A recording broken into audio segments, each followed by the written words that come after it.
Good afternoon. In this lecture, I will split in today, tomorrow, no?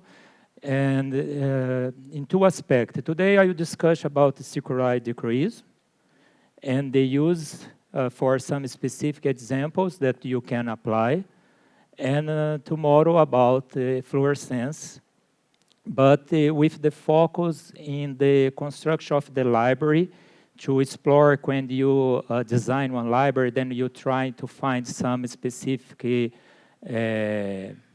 how these mutations could improve or no. But in the case of protein-protein interaction, then tomorrow the aspects that I will discuss about the fluorescence will be specific to look about the interaction between proteins.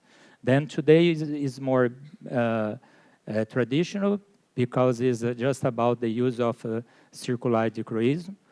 I will continue in the same aspects that the Professor Chuck did before to show the biological aspects and how to can use the physics for explore this. Then here is just the title of the lectures, the interaction of light with biological molecules, circular decrease, and fluorescence.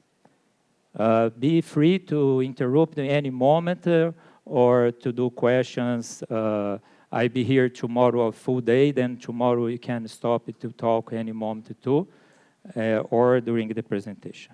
Okay, then the first step in this is discussion about the biological macromolecules. Then there are different ways to explain this, but the focus specifically is a correlation of the macromolecules with the physics technicians that you can use for each kind of molecule. Then, if you look, we have at least 4 groups of macromolecules: proteins, nucleases, polysaccharides, lipids. Lipids is sometimes considered or no macromolecules, but how it is bind with a lot of macromolecules then is classified in the same group. But the focus here will be about the proteins, then specifically the aspects that involve the structure. Then when you look each molecule, we need to correlate this with the technique. Then, if you are interested to look the X-ray structure, that's something in the atomic level, we need to use some light that has the same wavelength that your target. For example, if you're interested to look the atom, the bonds, the interaction between atoms, then it's important to use the same wavelength, then you work with X-ray. Then, if you look a little bit up in the terms of structure, but you don't look the atomic interaction, the atomic bind, but if you look the surface of the structure, then it's like that you are doing a zoom in the structure. If you go to the down level, you need to use some wavelength in the same size. But if you look up a little bit, then you go to the ultraviolet level, then is in this size of wavelength that we work with dichroism, circular dichroism. Then, if you look in the wavelength between 180 to 140, we can look the peptide binds. That is the most interesting in the traditional circular dichroism, but you can explore another wavelengths, for example, between 250 to 209 to look for aromatic sites, and the visible, then you can look for ligands and other targets. Then is this. I just would like to edit this figure to show to you how to correlate what you are looking with the size of you are looking.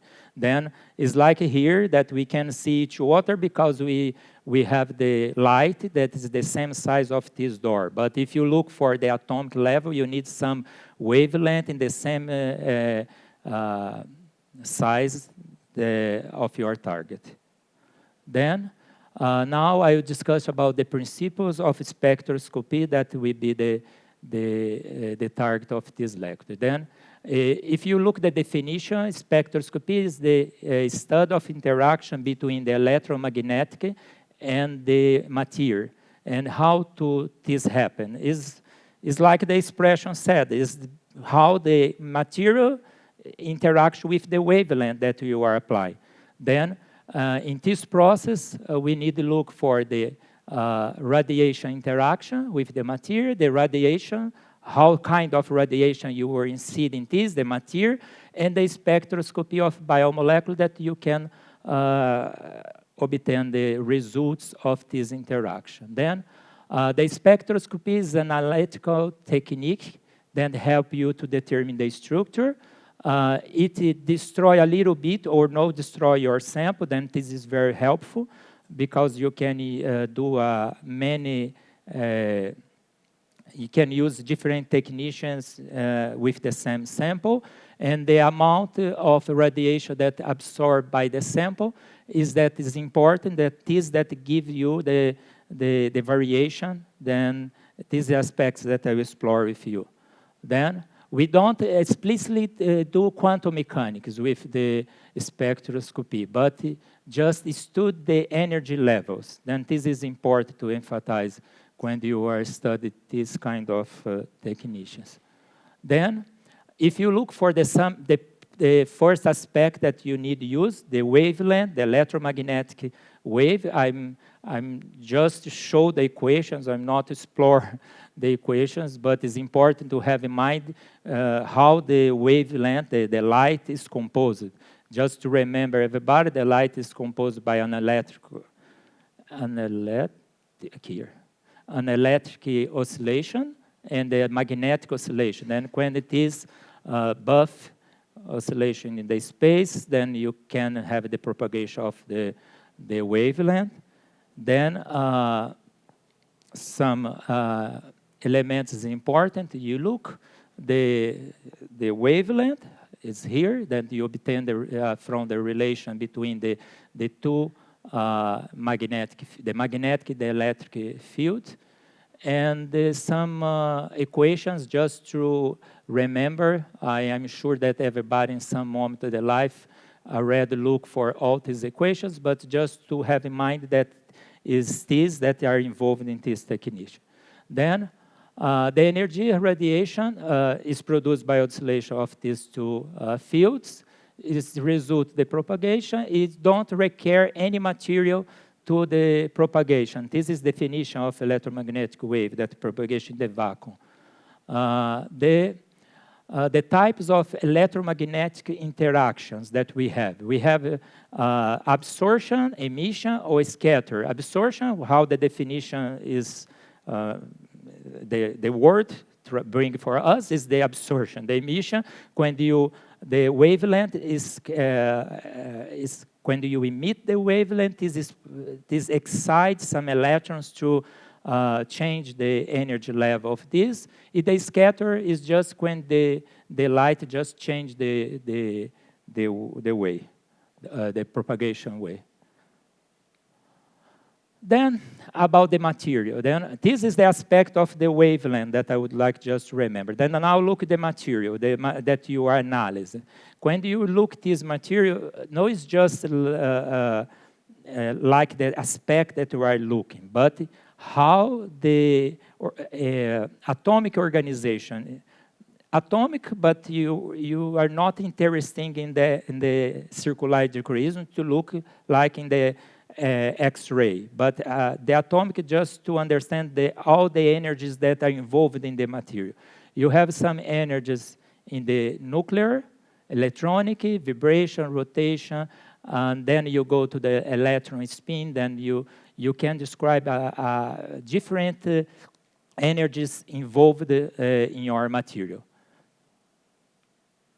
Then, for each kind of energy, you have a different wavelength and a different technician to study.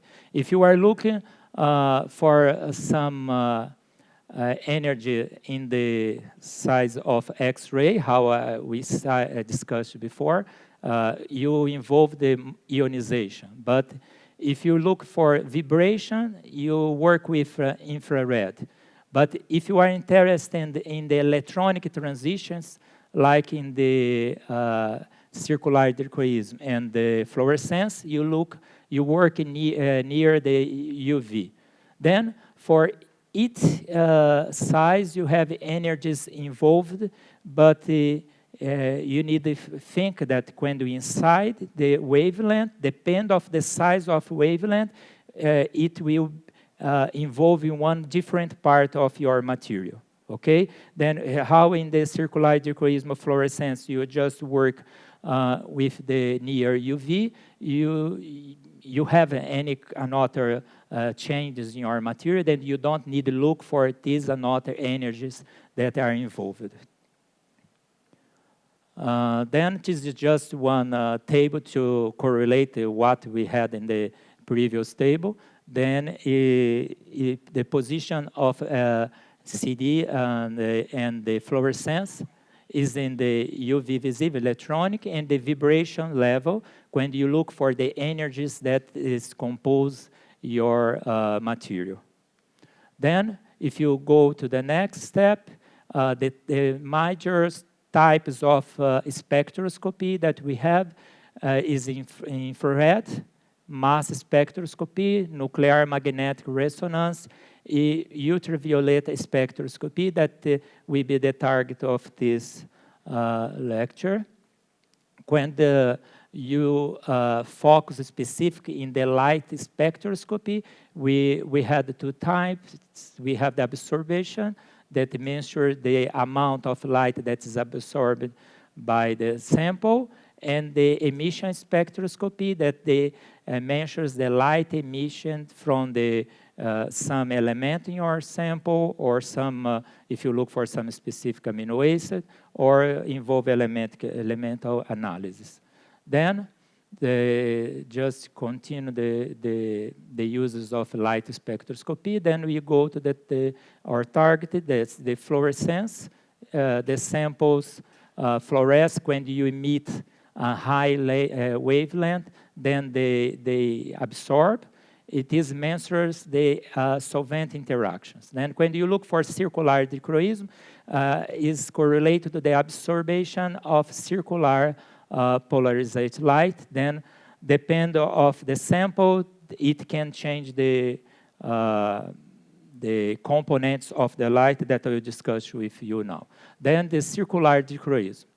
The circular dichroism is an essential analytical technique used to analyze the chirality and the optical activity. Then you need the combination of these two principles to happen the circular dichroism process. The chirality is just to remember we have the achiral and chiral structures, just this traditional example to remember you the concept. Then if you have the mirror, you have the exactly the same, but it isn't superposed. In the achiral object that you can superpose it. Then if you look at the definition, most of the biological samples are chiral. Then what this means? That we can use the light to analyze this sample because it can interfere in the light when you incide it. If you are incide the wavelength in one structure that is achiral, you happen anything when you incide the light. There's the light cross this. Then one of the most traditional examples is about the amino acids, that you have the estrogen and levogenol amino acid.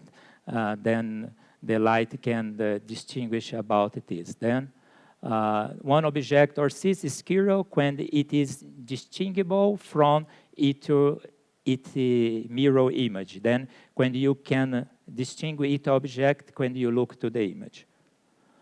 Then now looking for the aspects of the wavelength. If you look the source of the light, you have all the directions of the light, but this isn't interesting for you. Then you need the light for a specific direction to observe the influence with each wavelength, because it could be very difficult if you incide something that is, you don't know each component you are working to define how it affects the material. Then we need to use one linear plane polarized light, that when the light is just in one of the directions, like here, you just look the wavelength in the Z direction. I will show a picture that this could be more clear for everybody. But when you divide the components of linear plane light, you can divide in two components. Then this is the start of the principle of dichroism. Then what I would like to say with this.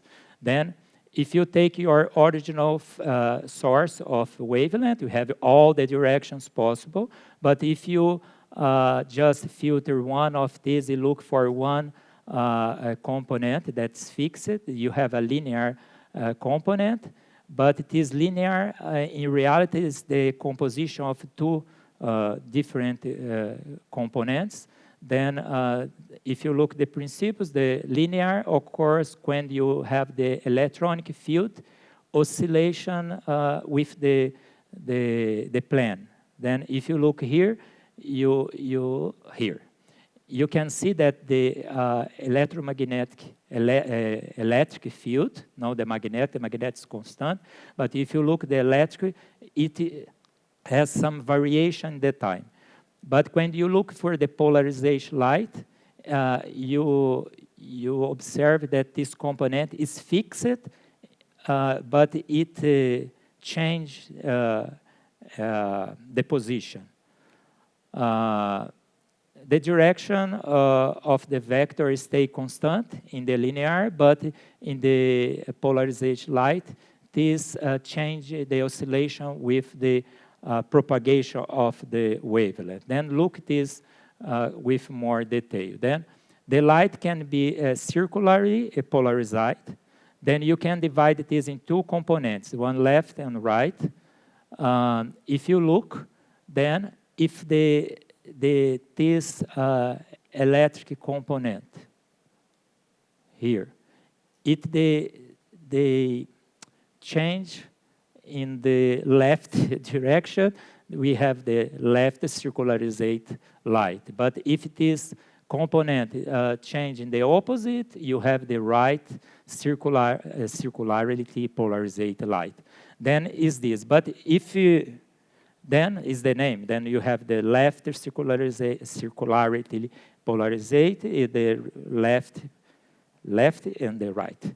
But if you combine these two, you return to the original, the linear wavelength. Then the linear is just the composition of these two, because if you take the vectors, then you combination this, then you return to the linear.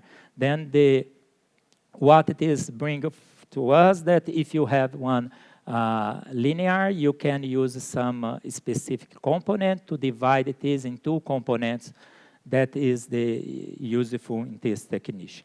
Then if you look, when you have the wavelength, for example, in this case, you can look the oscillation, the two components here, the left and the right.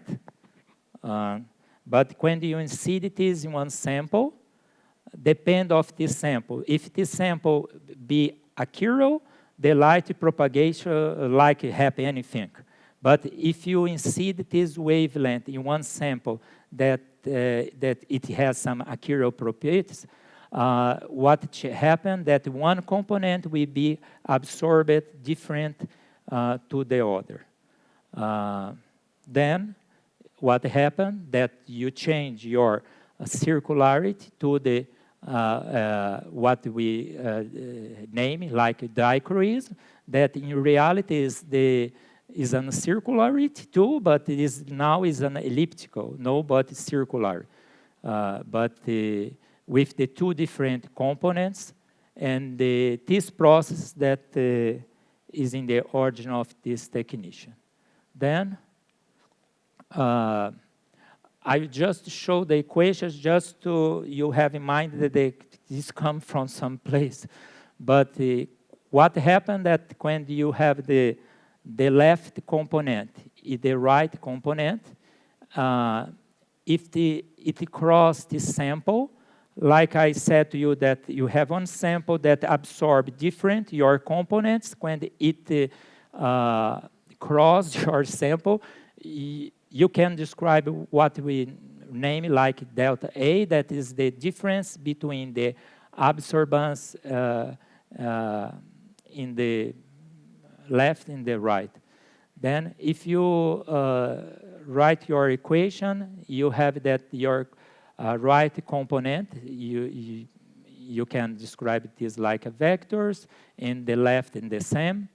And if take the difference of this, and if you look the elliptical, then you can obtain the tangent of this, then you can do some mathematical analysis, some approximations about the theta, because like this absorption is very small, but it is possible to evaluate, but we can do some approximations here. They consider it is around the theta here, and if you continue to do some calculus and use some another equations like the Beer-Lambert equation that correlate the absorbance between the samples in the different components, then you can in the end write the theta, that is like the ln 10 divided to multiplied to delta A, that is the absorbance of your sample. But this this equation you can describe in another different way. But in the next slide I show this, then I just continue the calculus here to show to you that the theta is like this correlation. Then this that you can measure how much your sample absorb in one direction or in the other. The variation of this angle is directly correlated to the specific your sample. I will show this in more details in the next slides, but here is just to you know that this theta is, it comes from the Beer-Lambert equation. When you see your equation with two different wavelengths, then you have the absorbance. Then here is the equation that define the spectroscopy that in degree, but you can convert this to another unit, that is the ellipticity. That why it is important, because then you don't need to consider about your the concentration, the size of your the propagation, because when you add your sample, you have one concentration, you have the size of your cuvette. Then if you need to compare samples, you need the, because if you use this unit, you need to have in mind that you need to consider your experimental setup, because inside this delta A, you have some components that describe the experimental conditions. But when you introduce this new variable, then you eliminate this dependence, then you can write your equation and you can compare different experiments. Then, yeah, is this, then here I just do the calculus to show that you can obtain this equation, that is the ellipticity. This word is difficult to pronunciation, but then it's very helpful because you can compare different experiments. Then in many of cases, you need to use this unit. Then you can switch between the the different units, but it's very important you have all these experimental conditions in mind to compare if you don't describe your experiment like molar ellipticity. Okay? Then this is some of the different units that you can use to describe this variation in the absorption. Then, after this introduction about the optical and the physical principles, then we can look for the experiments that you use to describe proteins using this technique. The optical, then just this definition, then the different absorption and different velocity of the components. This phenomenon is called circular dichroism. Dichro is because it's two. Chroism is color, because the start of the spectroscopy start with in the original with color studies, but they preserve the term, but the chroism here is correlated to the components of your wavelength. Then you have two components of wavelength. No have anything with color, but because it comes from the chromos, that is the original origin of the chromatography. There isn't one word important from the chromatography inside the spectroscopy. Then for this word here. Then let's go to the experimental setup to use the circular dichroism. You need the one, it's very difficult to see here. But here you have the CD machine that really is composed by these components, that you have one source of light. Then this, like I described with you, then we have all the possible directions. Then you have a monochromator, and then this monochromator, and after you have the polarizer that change the wave, the two components of your light. Then when you, inside your sample here, you have a holder to keep your sample. Then in the end, you can see some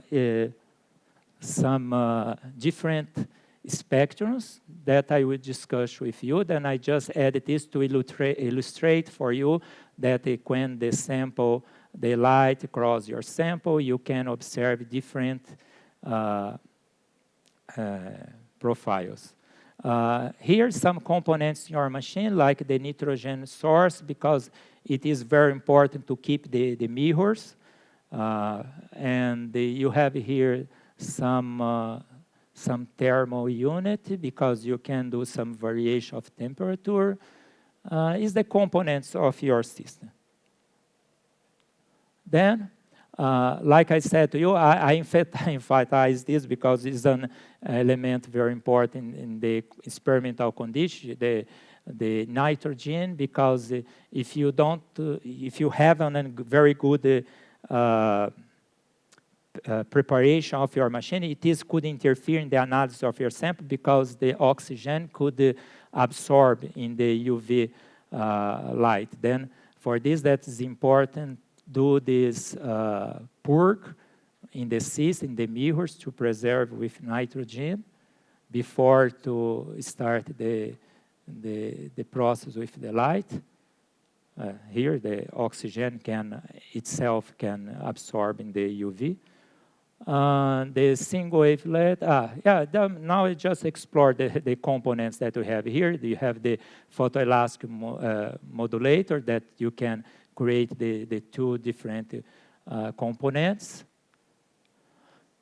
And yeah, and when the light insides in your sample, it switches the direction of polarized light.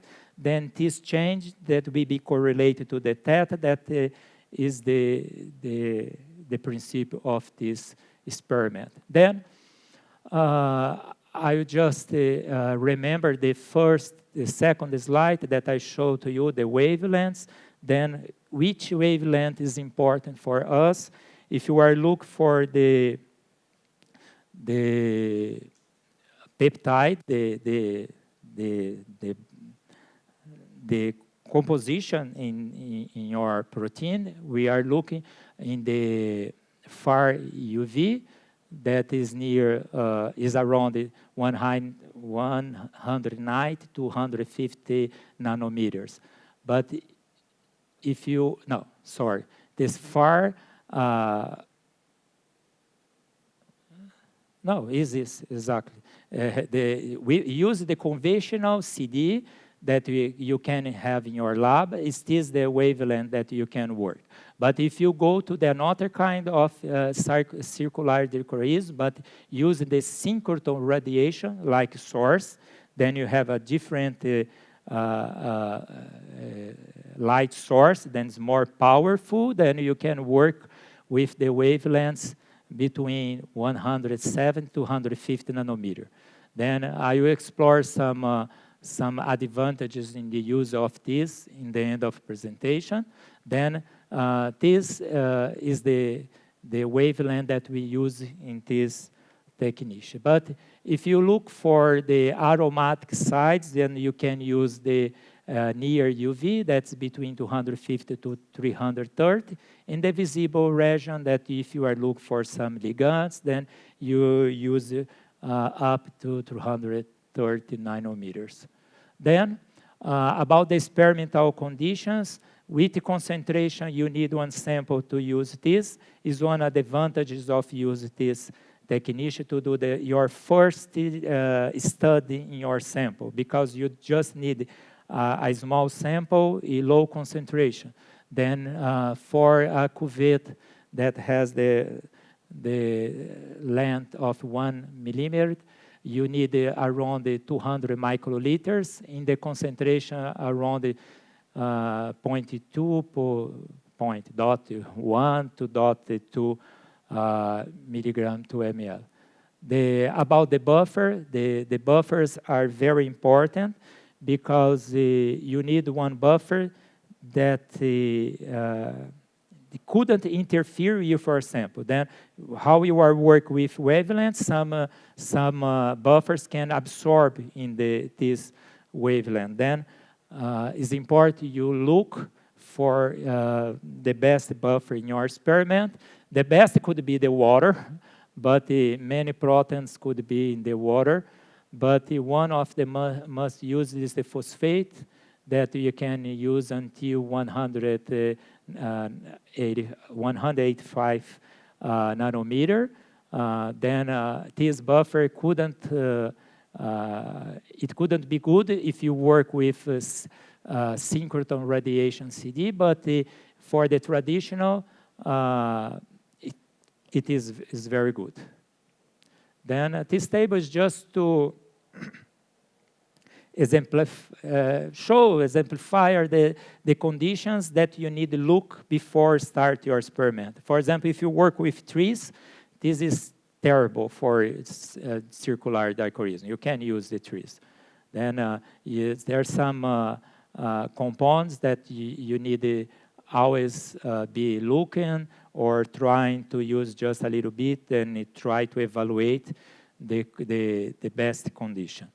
Then let's go to the determination of the secondary structure of protein by CD. Then what is this? Then I just return to the figure that a few minutes ago you saw in the Chuck presentations about the peptide chain. If you look here, it's just to illustrate for you the bounds. Why this is important, specifically for this experiment, because we are looking for difference in the absorption. And these differences in the absorption of the light come from specifically how the electrons will feel that the wavelength that you are injecting your sample. Then what this means? Then if you look for example, here, between the carbon and the nitrogen, with the wavelength, we can just dislocate your electron from the needle to the another. Then this process to go to one level to the other interfere in the light that you inject. Then these do some small changes in the light, and for each kind of bind, you have differences in the theta. Then you can correlate the theta with the specific structure that you analyze. Then here I just add the energy level just to have in mind that you have an excitation from one level to the other. Each kind of secondary structure will have a different effect. This effect comes exactly from the binds, the chain, then in the position that you have specifically. Let's go. Then if you look, for example, the nu to p star, if the wavelength is causes some change that you can measure here, then you can observe one transition that be on a peak between 200 and 220. What this means? I just go to the picture to show. Then if you look on a spectrum, if you have this specific change between the nu to the p star, then you can see a low peak in your spectrum. But if you look, for example, one transition between the p to p star, you can see a high peak in the 191 in the wavelength, in this wavelength. Then it is differences that come from the differences in your chain is correlated to the secondary structure. The secondary structure is correlated to the amino acids. Then if you have the tryptophan, you have alanine, then the compositions of your amino acid will be the determinant of your secondary structure. The secondary structure is correlated to the specific, to the kind of the atomic transition, the electron transition here, the excitation.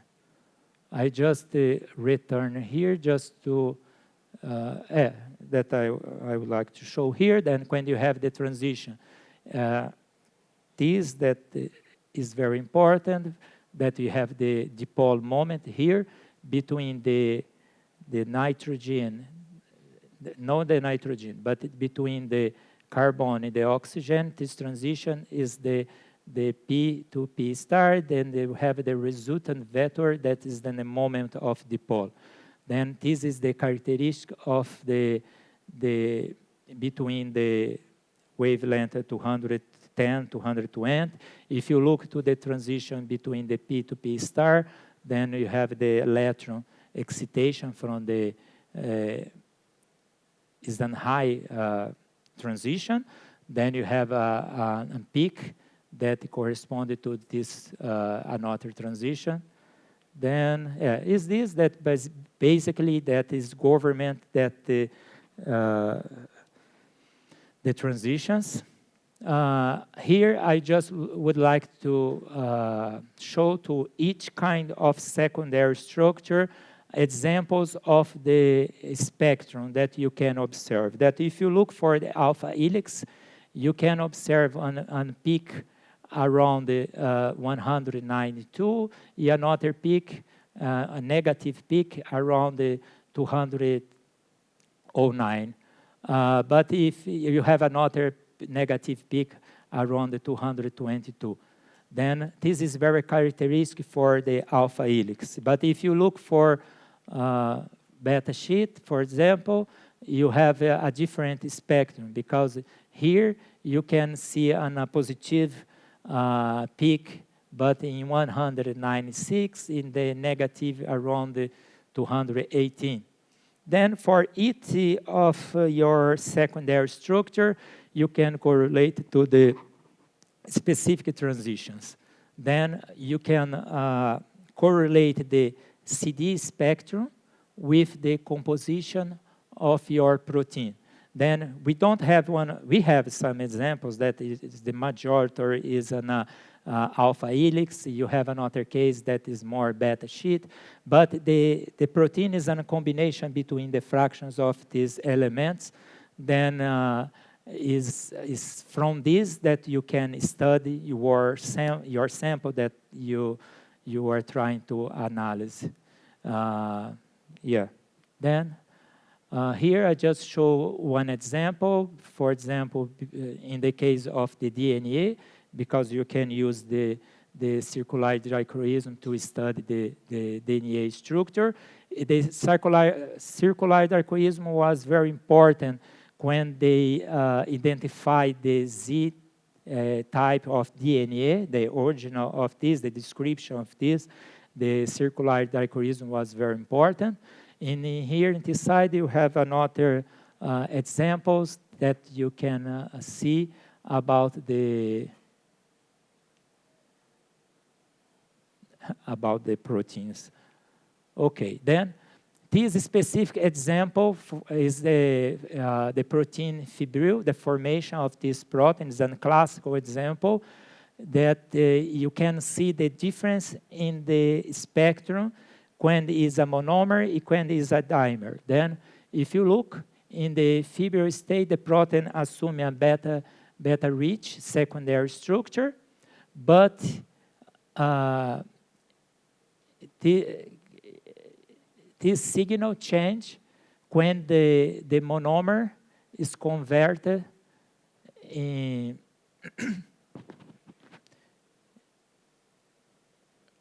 the fibril. Then you have this conversion in the structure that you can correlate this, use the circular dichroism. Then is one of the possibilities of use this technique, analyze the dynamic of the process. Yeah. Here I show one example, use the luciferase to check the unfold moment. It correlated this with the stability of this. Then we could, with the circular dichroism, have some information about your secondary structure. Then you can correlate this with your model. If you are work with a new protein that you don't have any information, then you go to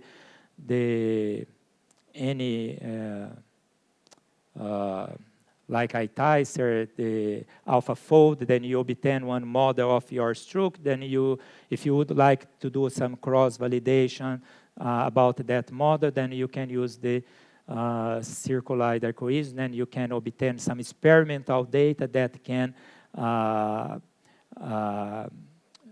correlate with your model. Because I understand that AlphaFold, you can obtain very good models. Each time is more good the quality, but always is important to have some experimental result to correlate with that. Then you can use this. Here I show another case. Then I study the flexibility of proteins with the CD. Then in the first moment, I did the CD in 3 different pHs of the buffer. Then I could analyze how the secondary structure be correlated to the pH that you are working. This is another aspect very important, to correlate if that the pH that you are working is good or no to your sample. Then in this experiment, I did the experiment with 3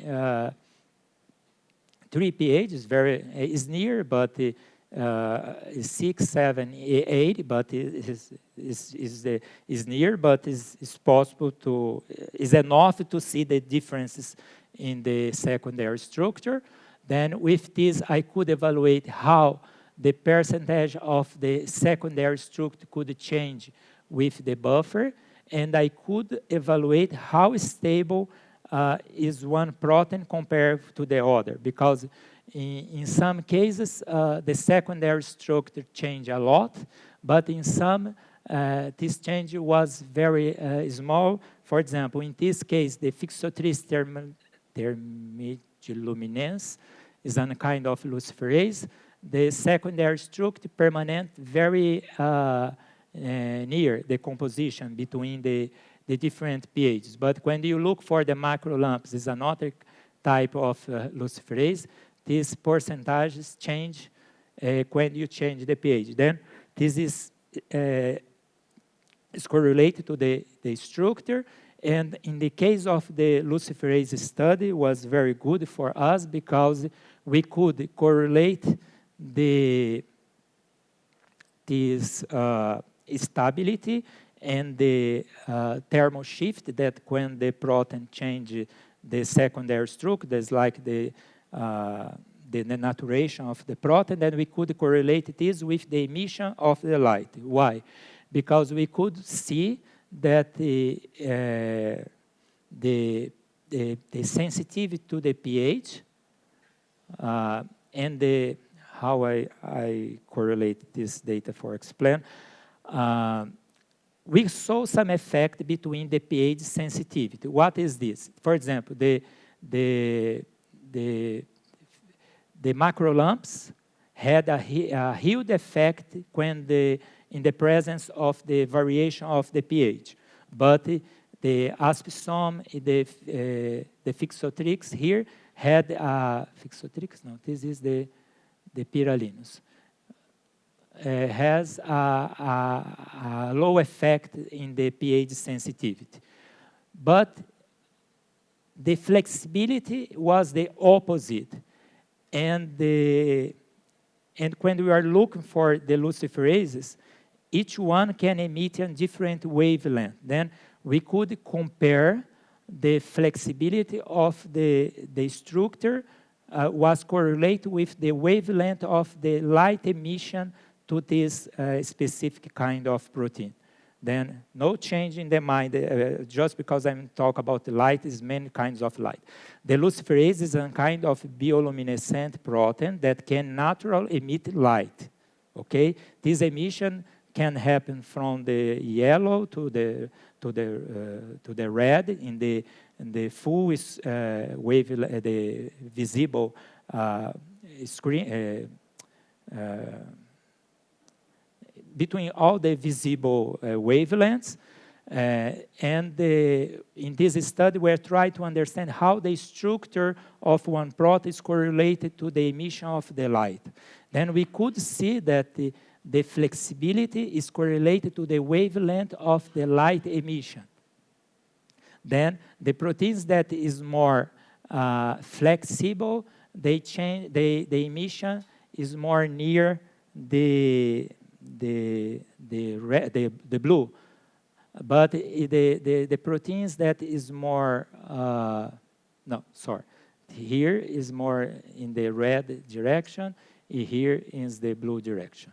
But we could correlate the emission of the light with the flexibility. Then you can use this technician to different studies. Then what is we can learn, use the circular dichroism. About the secondary structure, we can do some studies about aromatic regions. You can connection the kinetic. You can study about the thermal denaturation. Then you can obtain information about the stability of your protein. Then using this initial spectroscopy, you can obtain many parameters to your protein. Then when you are working with the design of new proteins or design from the scratch a new fold, then you can obtain initial characterizations to your protein. But you have some limitations. Use the home source, the traditional CD, because below 200 nanometer, you start has a lot of effects. Absorbance of your buffer could be very difficult to manage this.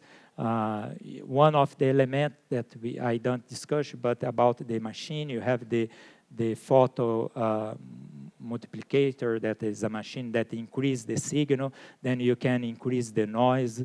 Then is an region that you start a lot of problems. Then one of the possibilities for avoid this problem is use the cyclotron light for spectroscopy.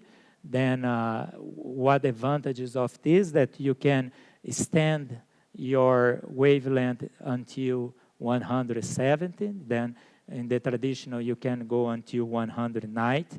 Then you can obtain more information about your sample, more transitions. If you have more transition, you can have more accuracy in your analysis. Then you can extend this to the low wavelength. Another point is that you use a high flux, then this permit you look under physiological conditions, then because the effect of the buffer could reduce. You can work under crystallization conditions. Why it is mean that you can explore more buffers, more conditions that we can use in the traditional. You improve the noise, like I said, require a very low, very small sample. Is rapid, then you can evaluate kinetics. And is compatible to study of membranes and fibers. Here is just one example of one extended spectrum. Then if you work with the home source, you can go until here. But if you have one synchrotron source, you can obtain all these more information about your protein. That is improve a lot your analysis, improve the quality of your results. Here is just one example that you can see this difference. If you look until 109 is here, you can see a huge difference in this. You can see, because it's very similar if you look the spectrum. You have some differences, but if you look below 109, that you have a huge difference. All this information you miss when you are using the home source. Then this permits you obtain more quality in your data. Here's just some examples. Use the below 109, that is the synchronous radiation circular dichroism. And here's just an examples of some sources that we have in the world, but I focus specifically in our country, Brazil. We still, sorry. No. It's coming to the end. In Brazil, Sirius is working the Cedral beam line, but is still inoperant for us. But they obtain a good progress with this. I hope that in the near future, this line be available to us. And this is another places in the world that you can use this technique. Here, I just would like to show two tools that is very helpful to analyze the data, because when you obtain the spectrum, you need to analyze the spectrum. You need to do one deconvolution of your data. The convolution is to convert your spectrum to the percentage of secondary structures that you are analyzing. Then this process, you need some specific tools. You have some you have many tools to do this, but I emphasize that, in my opinion, one of the best, or the best, is the DichroWeb, that they have a huge bench of data, because you need to have some library to compare the spectrum with the secondary structure. Then the good libraries do the good results. Libraries is to compare your spectrum. Then this group in the UK has a very good library. The analysis is a very easy software. This is another that is very important in the times of the model, the modulate that you can obtain secondary structure, then you can modulate one spectrum for you, then you can compare what you obtain with the theoretical CD spectrum. Then this is another tool, very helpful. And toda, thank you, is this.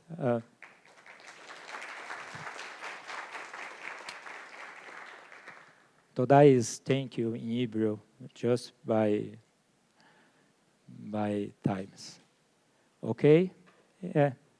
Then tomorrow I will continue, but I will describe about the fluorescence with the focus to the protein-protein interaction and they use the fluorescence to determine the KD in the experiments. Then you can correlate your affinity in your proteins.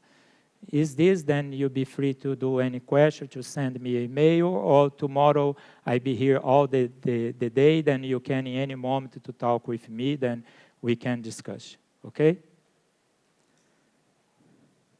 Now is lunchtime, people. It's finito.